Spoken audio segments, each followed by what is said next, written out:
Hey girls, have you sprung a leak and don't know what to do? Well, let's get ready because it's potty time. Yes, I am coming to you live from the potty because you need to know how to stop leaks.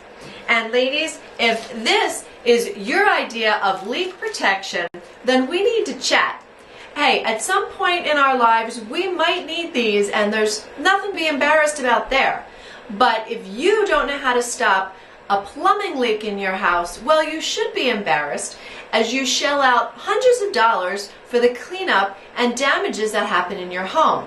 So stay tuned and we're going to figure out how to shut down that leak before it's a big problem. Let's take a peek inside the tank and see what's going on in here. Ladies, there's a lot that can go wrong inside your toilet tank.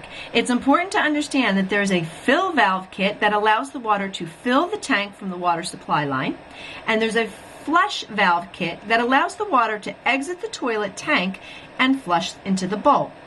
One of the most common sources of leaks is this tube that runs from the fill valve to the flush valve. And if this tube disconnects, the water will fill the entire tank instead of being regulated by the flow meter. And water will spill out over the top of the bowl, under the lid, all over the floor. The water supply for the toilet comes from the plumbing inside the wall, through this pipe, and to the shutoff valve. The water then continues on through this flexible hose that attaches to the underside of the toilet to supply your toilet with water. It is important that you understand that this is the valve to turn off the water in an emergency. So you need to know where it is, and you need to know that you can turn it. If it is rusted closed, you may have to put some WD-40 on it. But in an emergency, you will need to know where the next available shutoff is. That could be in your basement or your garage, wherever the water supply comes into your main house.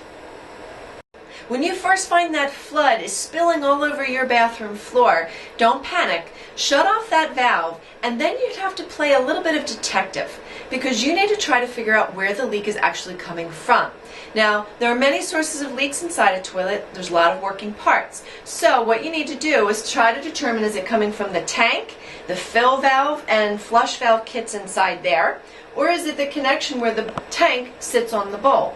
Or it could be from underneath where the bolts attach to the base as well. So there's a lot of places, but most importantly, shut off that, start to do your investigative work, and slowly let the water back in so you can see a drip instead of a geyser. Girls, knowledge is power, so if that leak hits your house, you'll know how to turn off the water and prevent a big disaster, and you won't have to run around like a chicken with its head cut off.